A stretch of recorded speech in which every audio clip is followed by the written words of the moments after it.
Hello বন্ধুরা, আসসালামু আলাইকুম। তোমাদেরকে অনেক মিস করেছি। আমি অনেক দিন অফ ছিলাম বিকজ আমার আই ভালো ছিল না। তাই আমি রিয়েলাইজ করেছি, যদি ভালো থাকতে চাও প্লিজ অতীতের কোনো কিছু মনে রাখিও না। অতীত তোমাকে কিছুই দেবে না।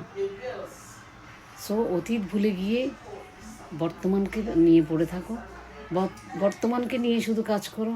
সব অতীত যদি ভুলে যাও, তবে তোমার পাহাড় সমান কষ্ট এক নিমিষেই দূর হয়ে যাবে। শুধু বর্তমানকে নিয়ে পড়ে থাকো। ফাস্ট অ্যান্ড ফিউচার নিয়ে একটু ভাবিও না। যদি তুমি আল্লাহকে ভালোবাসো, তবে আল্লাহকে ভালোবেসে সব ছেড়ে দাও আল্লাহর উপর। তোমার জীবনে কি কি হবে সেটা আল্লাহ নির্ধারণ করবে। কোনটা তোমার জন্য ভালো হবে সেটাও আল্লাহ নির্ধারণ করবে, কোনটা তোমার জন্য খারাপ হবে সেটাও আল্লাহ নির্ধারণ করবে।